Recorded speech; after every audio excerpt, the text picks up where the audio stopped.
आज की हमारी लड़ाई, जी हाँ हमारी लड़ाई, मेरी बहनों, मेरी सखियाँ और हम सब की माएँ, हमें अपनी लड़ाई खुद लड़नी होगी। क्योंकि सब कहते हैं अपना भारत बहुत आगे बढ़ गया है, बहुत तरक्की कर ली है, लेकिन क्या लोगों की सोच ने तरक्की की? जी नहीं, क्योंकि आज भी इतने लोग हैं जो अपनी बेटियों की पढ़ाई के खिलाफ है।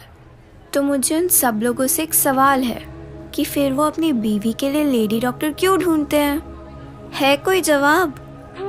औरत की लंबी जुबान के लिए तो हर कोई शिकायत करता है, फिर कोई गूंगी लड़की से शादी करने के लिए तैयार क्यों नहीं होता? है कोई जवाब उनके पास? आज भी इतने लोग हैं जो 21 साल तक TV, sofa, bed, fridge, washing machine नहीं खरीदते।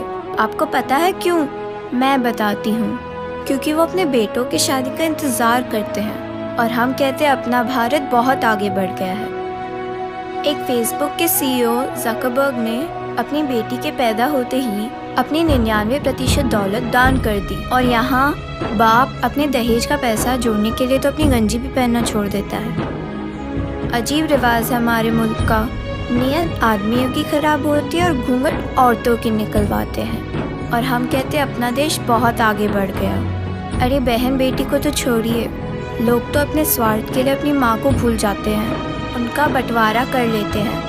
अगर मैं माँ के बलिदानों पर बात करूँ तो रात हो जाएगी, लेकिन 2 शब्द ज़रूर कहूँगी उन बेटों के लिए जिन्हें माँ का मतलब नहीं पता। किसी रात को सबके खाने के बाद एक दिन रसोई में अपना खाना खुद ढूंढो। माँ क्या होती है समझ जाओगे। माँ तो वो भगवान है जिसे बुखार भी हो जाए और उसके बेटे को पता चले तो पता है क्या कहेगी? कि बेटा खाना बना रही थी ना, इसलिए गर्म हूँ।